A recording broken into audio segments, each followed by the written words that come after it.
Welcome back to Birds of a Feather Talk Together. This episode is all about the beautiful wood ducks.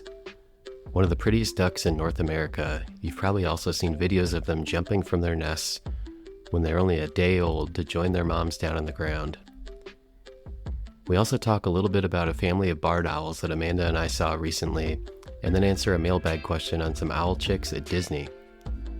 As always, it's married couple John Bates and Shannon Hackett, and my fiancée Amanda, and me, RJ. Okay, go grab your binoculars and let's get into it.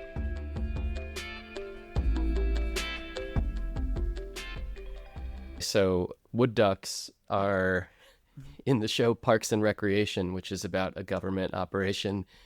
In the intro, there's a big wood duck mural on their office. Really? Awesome. Yeah. I always never love watched that there's show. It's pretty funny. I always enjoyed it. I wonder who It kind of just painted mocks yeah, I know. Yeah, who I did googled that? it. I found the picture. I'll post it or something, but it's really cool. But I feel like that's the most famous wood duck I can think of. I mean, this bird is just one of the more beautiful birds in North America. Yes. And I'm surprised how much it flies under the radar. And some of that's related to its biology, kind of. But at the same time, I mean, when you see one, oftentimes you can actually see them pretty well in various places. And oh my God, are they stunning? They're just an incredible bird. And then their biology is really awesome too. John, what did you mean when you say they fly under the radar, possibly due to their biology? So, when I think of ducks, I think of mallards and things that are sitting out on ponds. And this is partly, growing up in Arizona, you go and to the sewage treatment plant to check out what ducks are coming through, and they're out in the open water and things. And wood ducks are literally, the name's perfect. They're ducks that inhabit woods for the most part. And so I think a lot of it is that, they're in flooded forest in places that can sometimes be hard to get to. So I think people don't overlook them because they can't get to the places where they are a lot of times. Okay. Very cool. And we see a ton of wood ducks where we live, and more than I've ever seen in my life. And I think that's kind of a reflection of where we live. Like the Skokie lagoons, and there's all these little kind of flooded marshes and the forest preserves near where we live. And a part of me, was thinking, I know that they've kind of made a comeback too. So is that part of the reason why we're seeing more? Like growing up, I don't remember ever seeing them. But I think a lot of it too is just kind of the area that we live is really, I don't know, we're in their habitat. It's like all of these very wooded areas it's almost like, I don't know, like the Skokie lagoons, these little wooded areas that have just enough water to sustain kind of a little area that they can live in. This gets to why I love Chicago so much, because of the park district. People don't know, if you haven't been to Chicago, you need to come, because your preconceived ideas about Chicago are probably not true. The city is beautiful, first off. Second off, the lake is amazing. But the city and the county have invested a lot in forest preserves. There are a lot of forest preserves. And I think that kind of the returning of some of these areas to more natural areas, whether that with water and bigger trees, has made more habitat for wood ducks to be around, so that you can see them in semi-urban environments more than you probably would have before.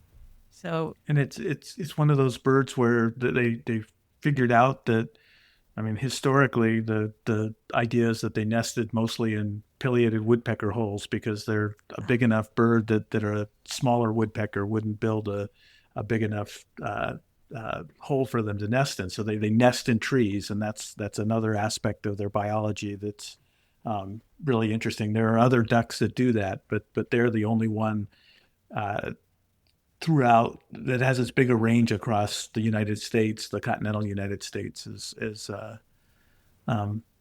so. Yeah, I think they've come back into these habitats in part because they don't get hunted in these areas, and if there are nest boxes, they can use them. And so they've really established around humans pretty effectively.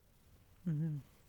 And we've seen so many videos of those, like when they nest in trees and all the chicks that jump out and everything. And I feel like that was on like a Planet Earth episode back in 15 years ago or whatever. And they captured it with high speed cameras and it was in slow motion. And I feel like that was a moment for the wood duck. I feel like everybody saw that and was like, oh my gosh.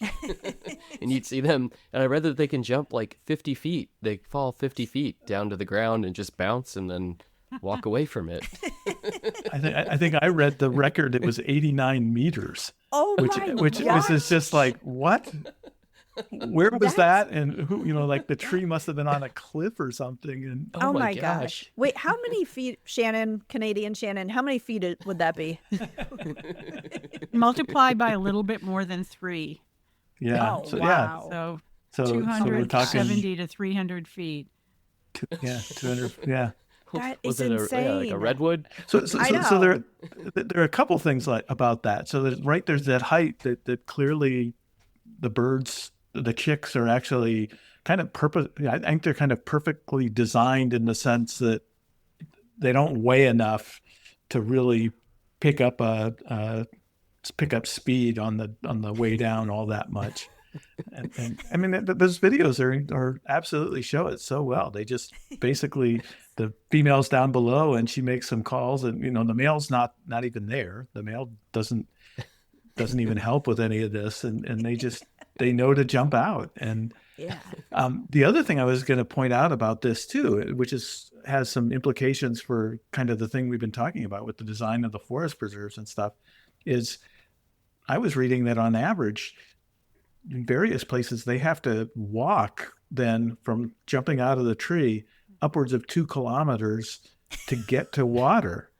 Wow. And if you think about doing that in an urban area, yeah. But they must figure it out. And they walk better on land than a lot of ducks do. Okay. Oh. So we were reading that I guess we watched a video and they said they're perching ducks rather than dabblers. But they do dabble. When they're on the water, dabble. They do they're dabble. Not divers. Yeah. But are there the dabbling other perching means that ducks? you just kind of pick things off the top of the water like that. There are other perching ducks, yeah. So what are those?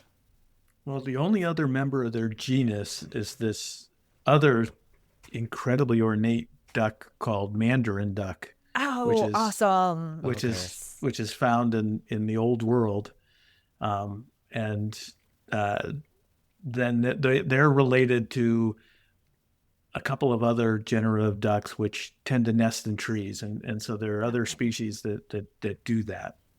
Okay. So the genus name is AX. Is that how you say it, John? AX? I would never correct anybody. It's AIX is all it is. And which means water in French, for example. Okay. Yeah. And so and I love this part. The species name is Sponsa, Sponsa, which means bride or bride to be. So how pretty it is, and I think that's the connotation, is that it's all dressed up. I love that. Ready for the wedding. That's adorable. That's so cute. There you go, Amanda. That's your favorite duck. It is my favorite duck. It's like one of my favorite birds. They're so cute. Yeah. I mean, I've had a great time going to this place I go birding all the time, Memorial Park Cemetery, up in Skokie, and it's got a couple of ponds on it. And I've watched females show up with a brood of nine ducklings, and raise all those ducklings in one of these open ponds to fledging. And, it takes about 2 months or so. And my first thought is, when you see things like that, is that's a lot of coyote food. Yeah. And yet, all 9 in this one brood were there by the time they were getting ready they could fly. Oh, wow. Good And, mom. and the lagoons is you've seen them at the lagoons, right? With the big the groups of chicks swimming around. Yeah, you're right. It's just there's this other forest preserve that we go to that's in Highland Park that's a little further west. But we always go back, and there's just this tiny little pond back there, and you take this trail, and we went there, and it kind of looked like there was nothing. And then the closer we looked, we saw, and they were all like really tucked away. But there was, I think, 2 or 3 different like moms, each with like families, close to 10 chicks. So there were so many back there, and they were really tucked away. But it's, their color when they're young, and the females it was really camouflaged. It's like the males they're easily identifiable, but we had trouble even seeing the way that they were like hidden back there. And I have a funny story too, just about that spot that we saw all of them. So it's a spot that Amanda and I love to go birding, and we didn't realize, or we suspected, but we realized this later, it backs up to Michael Jordan's house. So there's this forest preserve. Yeah. And there's this big fence on the other side of this pond that we go to. And we always knew, like, I think Michael Jordan's house is in this area. Yeah. And Michael Jordan just sold his house in Highland Park, like within the past 6 months. And we looked at all the Zillow postings or whatever, and there's the aerial view. And we looked at the aerial view, and we're like, that's that pond that we always go to, just on the other side of his fence. It was in the shot. And the description didn't say close to baby wood ducks. No, it should have. Yeah. See, this is we got to work on this because right. That's why he had so much trouble selling it. They didn't know about the wood ducks. Exactly. I would love to have wood ducks.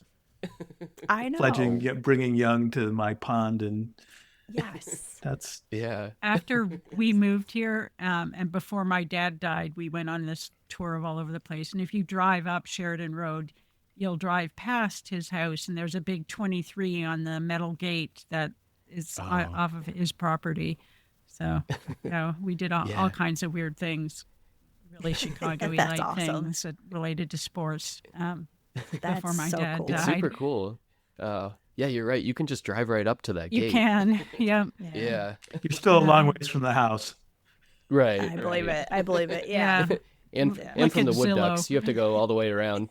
But see, those wood ducks are probably nesting on one side of the property and then walking all the way across to the other. I know. You're right. They could have jumped from a tree into his property. Get run over by a very expensive car. So it looks to me, and some of the accounts talk about the fact that wood ducks declined and then came back after the Migratory Bird Treaty Act of 1918. So the same things that we talked about with the feather thief also protected the overharvesting of wood ducks. I mean, if you're going to have something fancy, a wood duck's feathers are pretty darn fancy. So, you never know. This is why everything's interconnected, right? You save one thing, you don't know all the other things that you're helping along the way. And at the same time, I mean, wood ducks, as we've been talking about, I think are incredibly resilient in a lot of ways. And so I was stunned to learn that they're the second most hunted duck in North America. 10%, and even the most in the Northeast. 10% of the birds that are hunted are wood ducks. But across the U.S., it's 10% of the ducks that are harvested are wood ducks. I didn't know that either. I think there's, if you did a heat map of that, the other thing about wood ducks is you only see like pairs, and sometimes early in the season there can be 3 or 4 birds together in places like Perkins Woods, where I go in Evanston. And so that's not a bird I ever think of sort of being in numbers anywhere. And yet one of the things that in the winter is they get these winter areas where they're roosting in flooded forest where there can be up to 1,000 or so. And my guess is that's places in central Arkansas and places like that are probably where a lot of that hunting happens. I believe that. Yeah. Do people hunt them to eat them? Well, or so there's the other thing. I had no idea how good. I mean, their diet, which is, they're eating kind of anything they can get at some level, but they eat a lot of things like acorns. And things like that in your diet make you probably pretty good tasting. Oh, so I'm guessing. Yeah. I've never heard of anybody actually eating wood duck. I Well, haven't clearly either. a whole bunch of people are. Does your family hunt for wood duck, Amanda? No, they hunt rough grouse and pheasant, and I belong to Ducks Unlimited, which because it's like they conserve habitat, but it's really a lot of hunters also belong to that, and I get their magazine, and it always has recipes, and I'll have to look and see if there's wood duck recipes. I mean, I'm curious too. Yeah, Ducks Unlimited and those hunters have done more to save habitat for ducks than whatever they cost when it comes to harvesting things.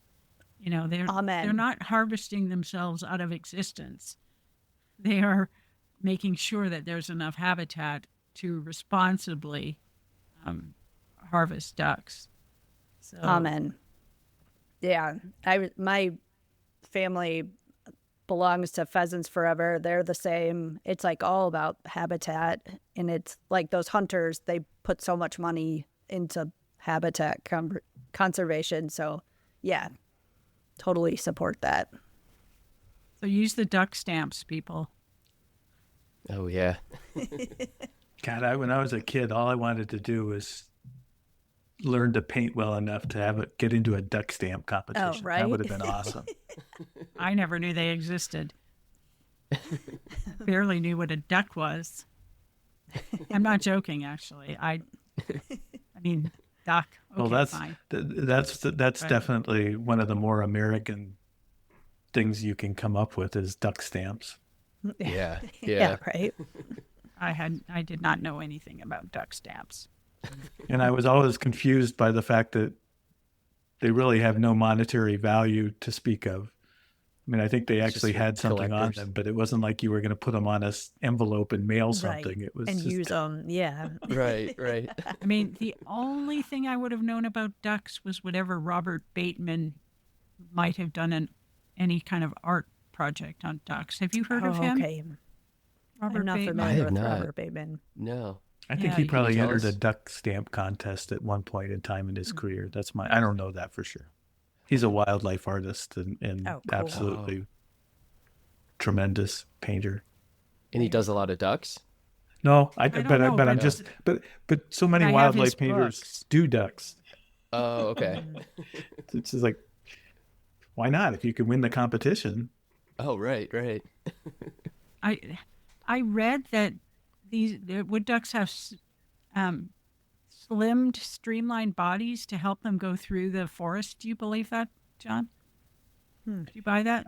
I was fascinated by that from the perspective of what kind of data you'd want to have to kind of prove it. I mean, one thing, I've certainly seen them fly through trees on a regular basis, and you would think that ducks flying through trees would be putting themselves in a lot of danger. And so you could imagine over evolutionary time that it's absolutely essential to have good eyesight and maneuverability that doesn't exist They do have bigger eyes, right, than the average duck. Their eyes are bigger. And they've also got a longer tail.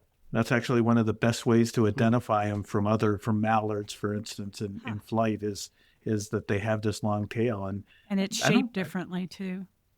But I wonder if it helps make them a little more maneuverable, because one of the things that I've always been fascinated with by ducks is when you see the wing, the actual area of that wing is much less than what you would see on another bird of comparable size. So like a crow or something, they have these big, long, the wing area from the primaries is much bigger than what you see in a duck. I mean, they're designed kind of like a jet and they fly super fast, but what you lose in that is maneuverability. So the idea that you're flying through trees all the time, you can't afford to make mistakes. They're like that because they have to fit into a woodpecker hole. There's no way you're going to be round and big if you're not going to excavate your own cavities, which they don't. You got to fit in cavities that exist in trees. Well, I think that's certainly going to limit your upper size. Although I was curious about that because I feel like, so for instance, Memorial Park Cemetery, there are no pileated woodpecker holes around. And so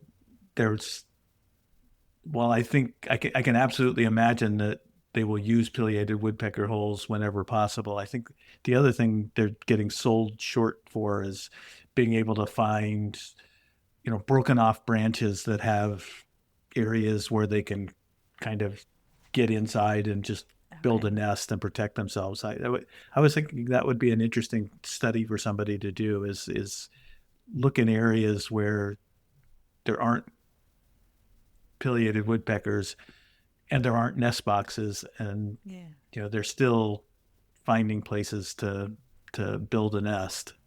That is really interesting, Jack, because like the areas RJ was describing, RJ, I don't think there's pileated woodpeckers in those around the Skokie lagoons necessarily. Well, we saw one that one time with the Mary McDonald Woods. You're right. Like out by so maybe they are, and maybe I there don't are. know. Yeah. See, but I would say there aren't enough to actually build enough holes for all. I agree. There's actually a whole another aspect of this, which is pileatids are moving into the Chicago area, and I think one of the reasons they are is because probably almost all that area was logged at some point, and now you're just getting the trees to be old enough and big enough that they can actually justify coming in and constructing nest holes in places like Ryerson and some of these other areas where they're nesting. But that's awesome. But wood ducks, they've adapted pretty well to urban, semi-urban areas where there's quiet water and they can find food. And so they line their nests with down feathers from their bodies, from their breasts, which I think is really sweet. So if you like your down quilts, you want to preserve birds, or you're not getting your down quilts. So one of the things I've never understood about that is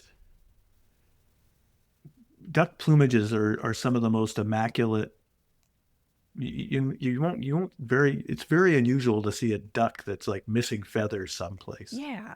Well, they carefully don't pick the outside ones, and then they must preen it so that they cover up whatever they're plucking out. And apparently the pile of down gets thicker and thicker and thicker as they kind of develop the nest, which I also think is cute. I couldn't survive without my down quilt, and that includes in August. Did I see that sometimes females will share a nest too? I read somewhere that they... It sounds like one of the things that's happened is with the advent of nest boxes in particular, there's a whole bunch of... the density is increased in some areas. And when density gets really high, a lot of things happen. So I think you're talking about like what they call egg dumping, where females will lay in other females' nests. Oh, okay. And interesting. It's a strategy so they're all of a sudden responsible for all these other eggs that are in their nest. It's not like they're raising them together with two. Oh, okay. Oh. Yeah. And it sounds like actually one of the things that happens is the female that's dumping will come in while the other female is laying. And in those situations, the laying female tends to lay fewer total eggs than she would in a clutch that wasn't dumped on. So in other words, it's almost like she's counting, and her physiology kind of says, yeah, I better not go beyond 13. That is crazy. Yeah. So, wait, this is blowing my mind. I know. Where do the other ones go? So wait.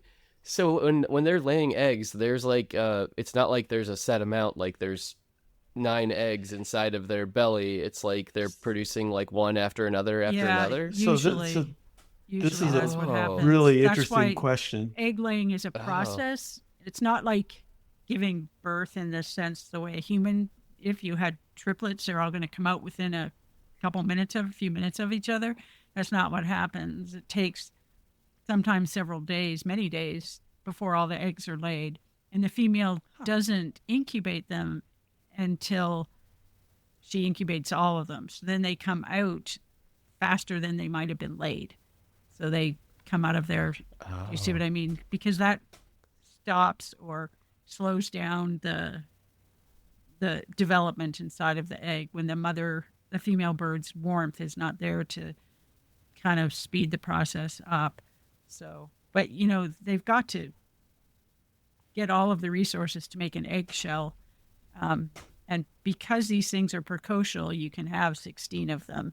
They come out of the nest fully running around, which, there's there's no penalty in a sense if the clutch doesn't get eaten by a raccoon or something. I mean, there's a penalty to the female, though, of laying that many eggs because of the resources that she has to take out of her own body to do that.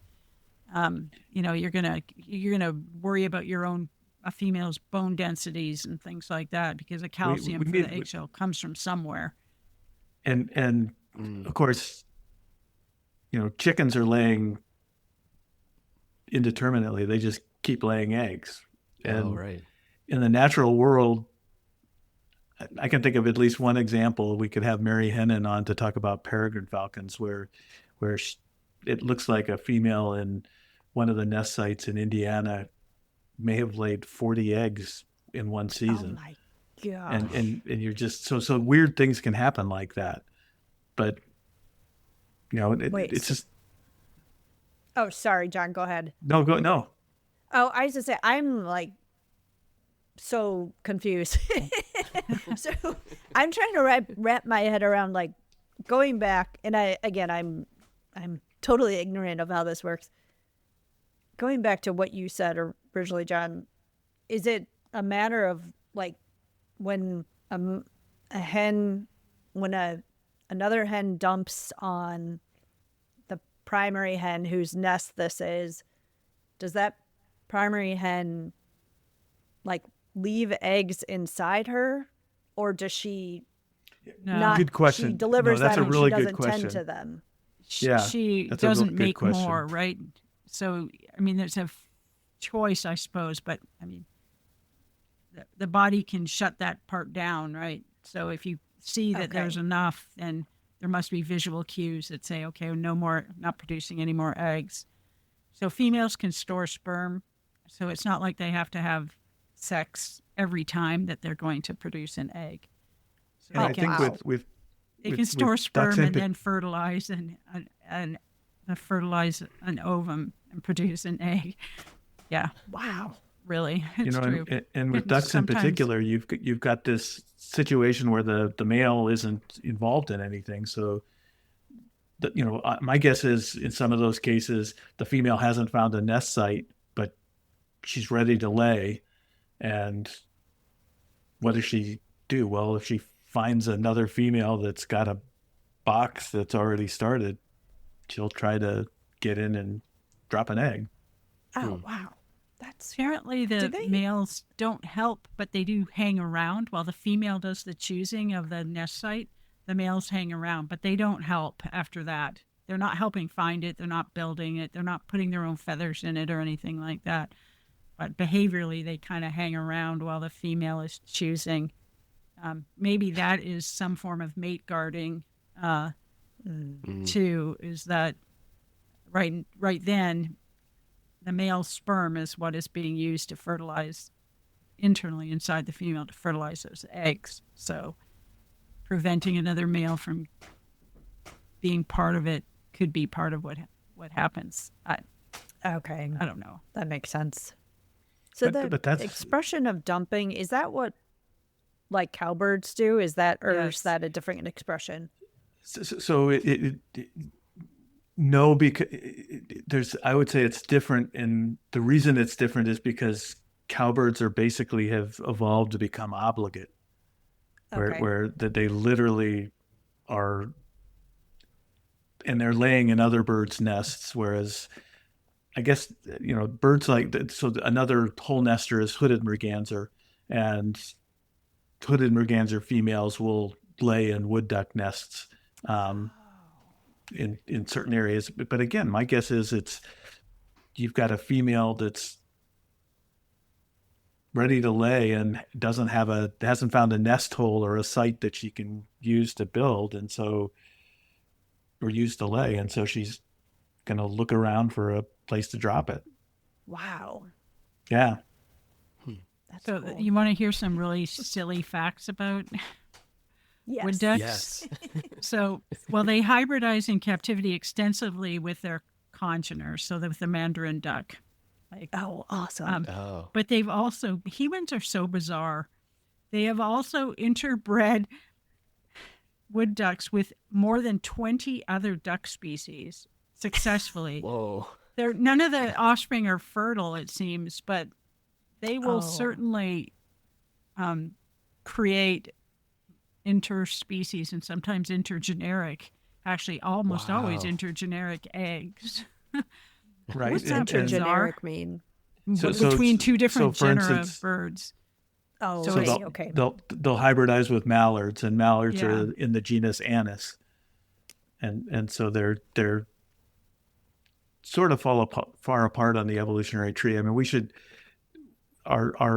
give a shout out to our major professor at Louisiana State University, Bob Zink, who always used to talk about hybridization as basically just essentially using the word homoplasy, meaning that it's a trait that just implies that you have a common origin with whatever you're hybridizing with.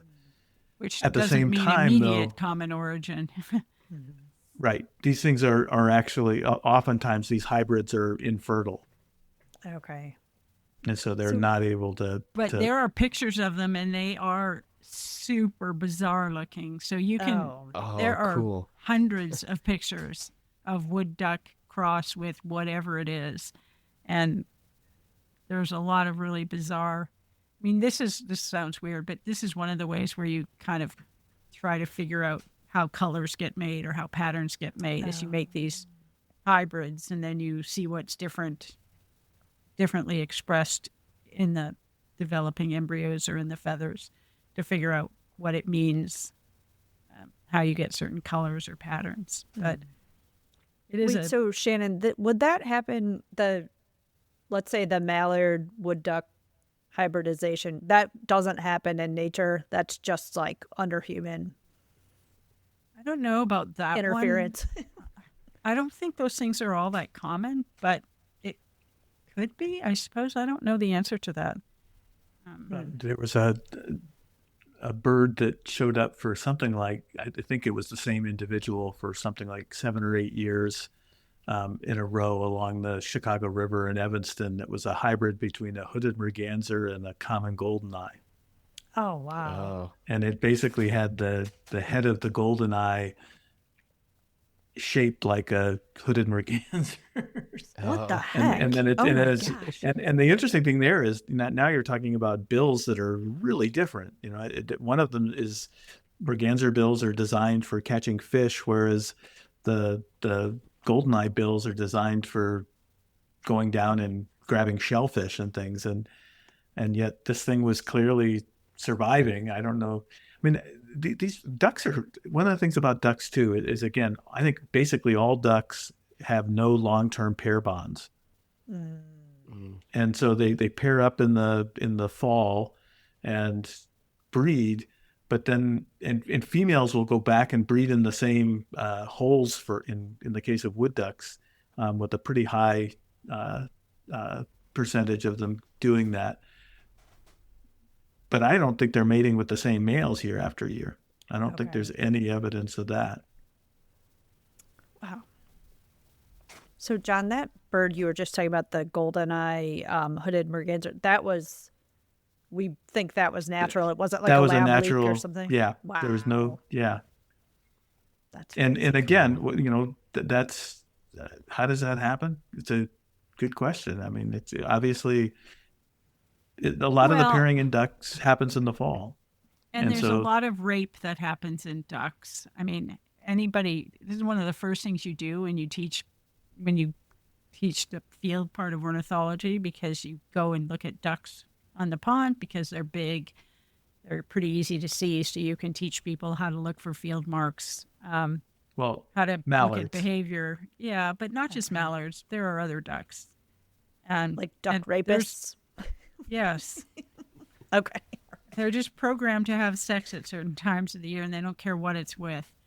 So, and there's all kinds of violence. And so there you are trying to teach people about looking at birds like, oh yeah, that is not consensual. No. Oh no. Wait, And are yes, it ducks is the biggest beating it up. offenders that way? Yes, it is beating it up. I know you've said they can kill their... Yeah, the female. Yeah. Yeah. Yes, ducks Are ducks the worst about that? Like, are other birds doing that? They do it out in the open, maybe. I'm sure in the literature there are other examples, but absolutely ducks are the place where it's best known. Okay. And it's not wood ducks, it's like mallards, right? Well, see, this is the thing. It's not my sweet wood ducks, right? Well, I actually, so this was something that I was surprised by. It made me think about it. Here, I think wood ducks have already, they're not even here when they're pairing up. So they've migrated south to their wintering grounds in the fall, and I think that's where a lot of that's happening. So you'd have to be in a whole different part of the country to actually watch wood ducks pairing up. Okay. And yeah, so I don't know. We don't know. Okay. I think there's less information than you might think, and again, I think it's because they're often the flooded forests and not like the mallards where you see two male mallards chasing a female around, in the spring here in Chicago. In the open, yes. Okay. Oh, I'm going to choose to believe the wood ducks don't do that. Okay. You do that, Amanda. Hence they wore the big wall mural at Parks and Recreation. Yeah, Yeah, right. They wouldn't have put. You'll feel free to burst your bubble of innocence as we go along. You can always count on me for that. Yes. Even though I'm the one who always has to look things up in the Urban Dictionary because I have no idea what people are saying about. But it's different when it comes to birds. Other Do the wood ducks facts, have a curly fry like the mallards? That's RJ's favorite subject. I knew this was going to come up. Did you? Well, that is the way of rape. Having a curly penis is important. Okay. Do the And wood ducks have that? one? I don't know. How could I not have looked that up? I'm going to choose to believe they don't.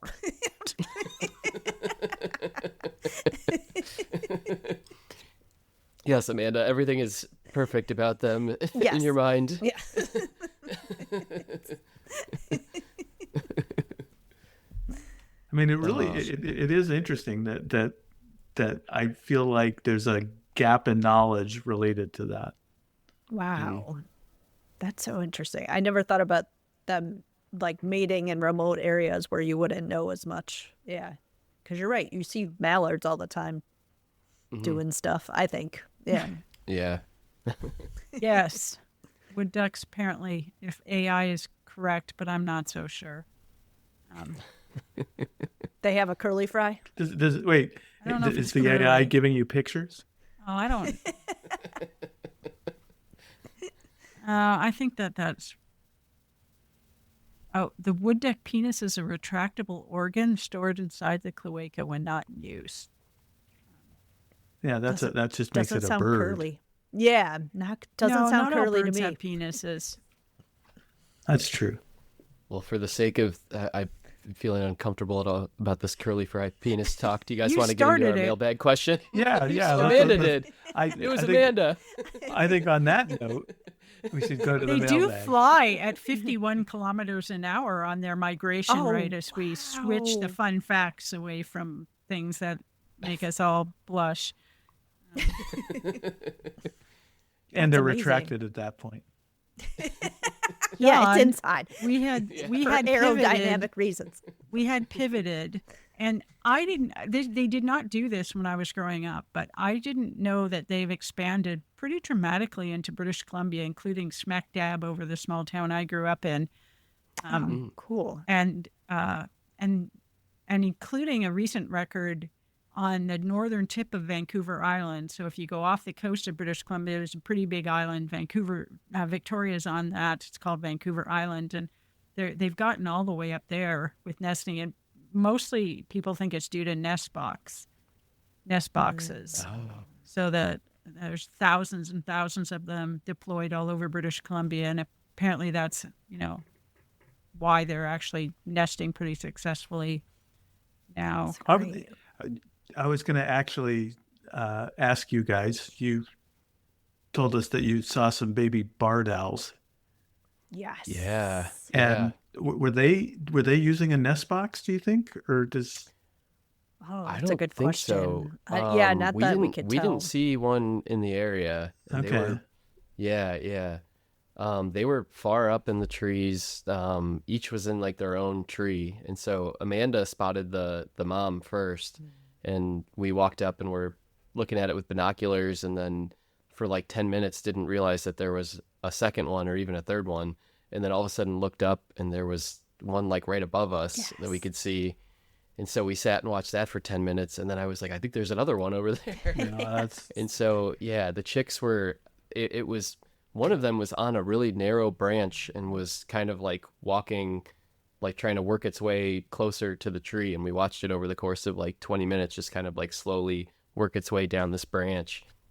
And it would like kind of flap its wings a little bit, but it looked like a little like fluff ball. Yep. It was definitely like pretty young. Yeah. It was super cool. So exciting. Guys, Yeah. You start realizing that just like the wood ducks jumping out of the box is something, these barred owls have to leave the nest and then learn to hold on to things. And Yeah. That's what we were wondering. Like, I'm assuming that they flew to those two different spots, right? How else would they have gotten there? Because they were in totally separate trees from each other and from their mom. so we were just talking about that based on a North Evanston North Shore bird chat conversation about a great horned owl chick that showed up in somebody's yard. And I think, again, from an evolutionary standpoint, because that's something that's going to happen, those birds have pretty good capabilities of kind of climbing up things. And so I'll bet one of those chicks actually went to the ground and then worked its way up. That you have is to practice, crazy. right? The first time you try to fly, you're not going to do it properly necessarily, or ever. So they fall to the ground. If you got to learn how to fly, you got to get back up in a tree to jump off and try it again. And so I don't know how far afield they actually go, but plenty of birds. That's why we always tell people to leave a bird alone if you see it, unless you see a very injured bird, to leave it alone, because that's what mama birds are doing, right? They're usually watching. And a lot of times they'll feed a bird that's fallen to the ground while the bird is still learning how to figure out how to fly. It's an incredibly risky thing. I mean, can you imagine the bird is just standing on the branch thinking, I watched my parents do this. I think I'll try. It's like, that's insane. Yes. Yeah. So scary. So circling back to wood ducks really quickly. I mean, I watched this brood of 9 get to the point where they were ready to leave, and they must have left. But you've basically been swimming around in this pond for the last 2 months growing, and now you've got to fly like a wood duck. And I was just thinking, what the heck? And actually, here's another quick story, which is that I got a message from the woman that has Giselle Hazel down in the Falklands, and she was telling me that they had brought in a window-killed black-browed albatross fledgling. Oh, wow. And, if she would put it in the freezer for us. And I never thought about the idea that an albatross could actually hit a window. Jeez. But you also have to realize that these birds have to learn to fly, and they're definitely not going to be very good at it when they start out. And she said that actually is not an uncommon occurrence. Wow. Oh, wow. That is crazy. Yeah. So, how do wood ducks actually take that first flight? And then also, once you get up, you got to come down. Mm-hmm. Yeah. Yeah, exactly. Jeez. Yeah. So the place I went to learn about all of this stuff about wood ducks being in British Columbia is the Atlas of Breeding Birds of British Columbia, which is one of the first things I worked on when I very, very, very first got interested in birds. I had this job at the museum in Victoria. Part of the time I was preparing specimens and computerizing and cataloging the collection there, which for someone who has OCD, lining up all the beaks all perfectly in line is a very pleasing thing. But I also, they have a giant card catalog of breeding bird records, nest records, babies records. It was huge numbers of cards. And so what we were doing was summarizing when and where breeding was happening in North American birds using this this giant card index. So I look back at that, and the same people who were doing it when, a million trillion years ago when I was there, are still some of the authors on these accounts. That's awesome. Pretty fun. Cool. That is so cool. And We'll put a link to those breeding bird atlases are in a lot of ways state by state things that are tied up with gathering data like Project Feeder Watch does, where they're just, it's a really valuable tool to monitor populations of things. Yeah. I mean, without these things, we don't know the effect that warming habitats, warming climates are having on when birds can and can't breed, and when they can and can't migrate. What is it that determines that? Is it temperature? Is it day length? Is it some aspect of food availability? What is it? And if we don't have these records throughout time, we can't understand the relative contributions that these things might make to influencing how birds and when birds migrate. I had one quick question about, was trying to picture, John, what you were saying about birds, like the barred owls possibly climbing up the tree. I guess one two-part question. Are they using their wings to do that in addition to their feet? And is that all birds, or if, like wood ducks, for example, are they doing the same thing if they have to get into a tree?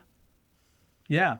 So I think the answer to that is yes. Now, the crazy thing about wood ducks, right, is they're just trying to get back to the water once they fledge. And then they'll actually go to a tree when they're old enough to actually look for a site. So I think there's a whole bunch of ingrained behaviors there that are kind of fascinating too. But yeah, I think what happens is good wing exercise. If you're a barred owl and you've got to claw your way back up a tree, you probably get pretty good at flapping doing it. And so it's wow. that's I think that must be what happens. Okay. It's not like they're tree hugging the tree. They're balancing, I would imagine. Okay. But maybe they wedge themselves with, through the trunk with other branches and limbs that are on the tree. I've never seen a bird do that, so I don't know. And I never thought of looking at videos. There's probably videos, maybe. I don't know. There probably are. It's also probably a significant source of mortality in the sense that, once you get on the ground, if you can't get up, something's going to come get you. Mm-hmm. And that's one thing I've always been fascinated by with Mary Hennon and the peregrine falcon work in Chicago is it's not uncommon at all for young peregrine falcons to take their first flight and end up on the ground. Mm. And what that must mean is by the time they do that, they're pretty close to being able to fly. Yeah.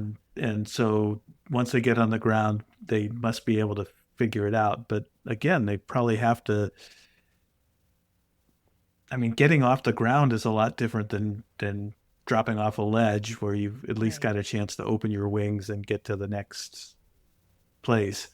So no, I think there's a lot of stuff like that about young birds leaving nests that just is absolutely fascinating to me because of the various parameters that can come into play with respect to screwing up. I wonder if living in cities makes it a bit easier if they avoid a car and things like that, just because there aren't as many big predators there to pick off a peregrine falcon chick that needs to spend a little bit of time on the ground while it tries to figure out what to do. Do you think I think the funniest thing is there's so many people watching that Mary's phone immediately rings because that's true. Somebody's contacted. And so she can come scoop them up, and what she'll do is she'll put them back up on the ledge in that case. Oh. And if she can, and if she can't, then they'll take them out to the rehab centers where they'll raise them up to where they can fly, and then they'll take them out and release them. That's awesome. But I have an owl question, and also our mailbag question is about owls too. So I think this will apply to what we're talking about and that. But as far as like, I'm in all these Facebook groups now for different bird watching and stuff, and it seems like there's a lot of like limitations on what you can share about owl location and things like that. What are some of the like rules for that? Because I was, I took some cool pictures yesterday, but I'm like, I don't want to post any of these if you're not supposed to, or are there rules and stuff for that? Or because I've seen people that are like, don't share, like someone posted a photo of a great horned owl somewhere in Chicago, and someone said, don't share this on here because I don't know, people are gonna rush to see it, and I don't know. Yeah, I mean, this is, I don't know. I'm probably not the best person to ask on this. I think that what I would do is if I saw an owl, I would not post a picture for a while and then be willing to post it later. Okay. I mean, it's important that those things get in public databases so that people can understand. For sure. Yeah. I mean, that's the part of the problem for me. I mean, people just worry that they'll get harassed, and in the birding world, there's definitely, you can point to situations where things do get harassed, and okay, for sure. Okay.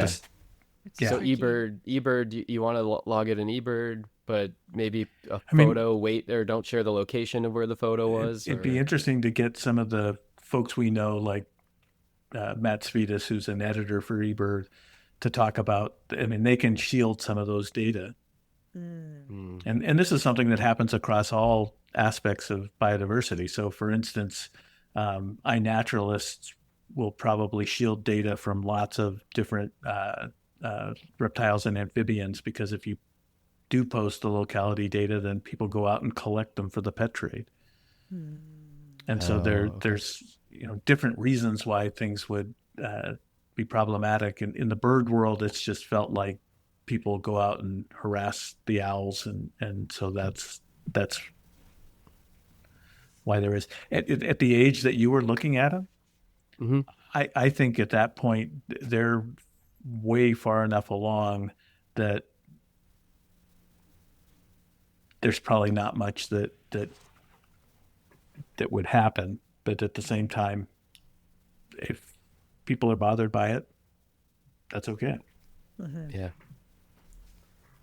Well, I'm going to read our mailbag question then, because this is kind of gets into that same territory. It was super cool. This is from Curtis, and Curtis said, "Firstly, I want to thank you all for the joy you bring me and my coworkers over at Disney's Animal Kingdom in Orlando, Florida. Our park has a great connection with the Field Museum in Chicago, so we naturally appreciate when John and Shannon share their experiences. All this to say, we recently noticed a nesting pair of great horned owls living on a pillar by our aviary and tiger habitats. I know you have briefly touched on them in the past, but we are looking for some name suggestions for our new owlet in the nest. Pictures attached, and we can, I guess, post the photos." So cool. So I think the connection to the Field Museum he's referring to is the Tyrannosaurus Rex Zoo, because when the Field Museum bought that, they bought that in conjunction with Disney and McDonald's. Oh, wow. And one of the things that happened down at Disney was a bunch of the material when they were doing the work that was necessary to take Sue out of the matrix that it was in. A lot of the preparation was split between the Field Museum and Disney. Wow. And so I think that's what's going on. So they have a model. They're the only place. Well, there's a traveling Sue that goes around, but I think they're the only place that has another kind of life-size replica of Sue. Wow. Oh, okay. Very cool. I didn't realize that. Cool. And from my perspective, they should name them whatever they want, but Oh well, but that's we no could fun. have a whole You are episode on how so I feel unfun, about John. naming things. Oh, No, fair enough. wait, are you not, you're not in the camp of naming stuff, John? There's nothing wrong with it. It's just that in part because I think people buy into it, and that's fine. I just think from a biological standpoint, that organism doesn't identify itself as having that name. So it's a completely artificial construct. Yeah, well, And you can thank Curtis for 2 hours I spent trying to figure out what an interesting name of owls might be. So you've got a suggestion, This is Shannon? a whole rabbit hole for me, and then I debate with myself about what sounds good or not, or what approach you might take to naming. Oh God! I'm trying to. So yes, I have like a the last time I 50,000. did this, I was at Arkansas State University for a seminar, and they took me out to catch loggerhead shrikes because they have a long-term study on loggerhead shrikes. And when they take somebody out like that, they get to name them. And it was Valentine's Day, and I think we called it Big Love or something. Aww. And it was one that somebody suggested, and I was just like, yeah, sure. Let's call it Big Love. Okay. This cracks me up. So I have a suggestion for the owlet. And so I was looking at the pillar, and you'll see this in the picture, but it looks like something out of like Raiders of the Lost Ark, which is Disney owns that, I know. And because like in owl pellets there's bones, so I thought the name could be Indiana Bones. Yes. There we go. Perfect. Oh, Love it. that's a good one. Love it. I like it. Yes. Thanks. That's awesome. So the one I found cutest Did you come up was with Shannon? Owliver. Oh, cute. I like that. I like that. Oliver. And then I That's so I went cute. way far because of my love of words. I had to look up what great horned owl means in other languages. So, Grand Duc d'Amérique is what it means in French. So you could call it Grand Duke, or Aw. Oh, things like that. I like that. See, I'm fine with all these. I just In Spanish, It's not gonna know it. Pujo cornudo. That's no one's doesn't sound as good. And in Portuguese, it's Coruja do Mato. see. I was going to suggest Anyways. horny. I like horny. John. I'm sorry, it's Disney. I'm not. What am I thinking? Yeah, Disney. Yeah, this isn't HBO. Then I got really hokey because it's a baby, and I thought we could call it Hope or Luna or something like that. Oh. Because babies to me they signify the kind of the hope of the whole world is in every baby, because they're so pure and they're so innocent and they're just so full of potential. They've never hurt I like anything that. or anybody. So that's why I like Hope. Hope. Now wait a That's minute. really That great sweet. horned owl's going to grow up to be a I know, absolutely it trained has- killer. It has a short window of assassin. time before it starts picking off small mammals. That's true. Yes. It's been But it's been still a eating baby. small mammals its entire youth. Fair, actually. Okay, well, That's so I funny. take Hope off the Well, then board then. Indiana Bones then. There we go. Indiana Bones there- is it. Is Or there Owl one liver. or two, RJ? I like Owliver Is there- too. I like Owliver I like- too. I like Yeah. Owliver. I like Yeah. horny too. I gotta give horny I a do shout not. I do not Distant- approve of distant- horny. distant I do third. not. out. I totally thought John would be into naming it, and Shannon would have John's attitude of like, "That's lame." Curtis I caught like me that at a you weak guys- moment. Oh, I love it. I love it. It's like that. Yes, awesome. Well, Curtis, keep us up to speed on Yeah. if there's a naming contest or anything. On Horny, if yeah. Horny wins. And how they're doing. Yeah. Do not encourage John. Do not name that baby owl Horny. That's not good. Then do you want people to be looking up words in the Urban Dictionary as they're standing by the sign that you put somewhere about the cute names you have for these baby owls? I don't think you do. It's a parent-child moment. Like, Mom, what does Exactly. horny mean? No, more like a child-parent moment, because I'm always the one who has no idea what people are talking about. And I hate looking things. I make people who say things that I don't know what they are look up in the Urban Dictionary for me on their technology, because I'm not having those searches on mine. Oh, I yeah. do the same to RJ. I'm not going to foul up my phone. And you know, we used to play this these games with the high school interns sometimes, and I don't like, how do they know these things? How does a 15-year-old know? I don't know how they know. How do they know? And why don't I know? I don't know it's any we of didn't this grow up stuff. with the internet. The internet. It's the internet. Yeah, we didn't grow up with the internet. Thank God. Don't ask. And then why are there names for some of these things? I mean, who makes these names? Wait, what are you talking about, Shannon? I can't say any This of is them. we have a little bit of This is a think we common thing. Yeah, we're because about to lose the Disney crowd. exactly. in the Pritzker lab, people make jokes all the time at my expense, including our lab manager, Kevin Feldheim. He's constantly making jokes at my expense because I have no idea what he's talking about.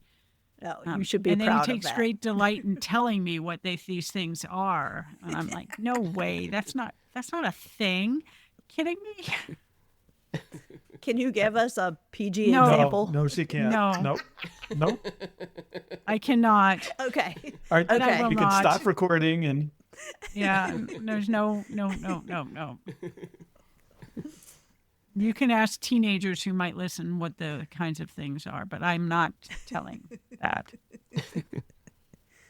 And I have publicly embarrassed myself by not knowing what I said, because I didn't know it had alternative meanings. My mind is running wild, imagining what you're talking about. All right. Well, let's wrap it up before we get deplatformed for some Yep. inappropriate. Anyone want to close it out with a PG closeout? I love wood ducks. Oh, that's PG. I think the Parks and Recreation mural sounds like something that we should go visit. Yeah. Yes. That's right. I'll try to get a picture of it and we could post it. There we go. Yeah.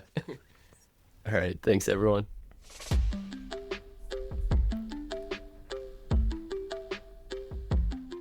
Thanks, everyone, for listening. Reminder, if you have a question for us, you can reach us at podcast.birdsofafeather@gmail.com. If you're enjoying this, please leave us a review in your podcast app and share this with someone who you think would enjoy it. We really would appreciate it. All right. See you all next week. Love you all.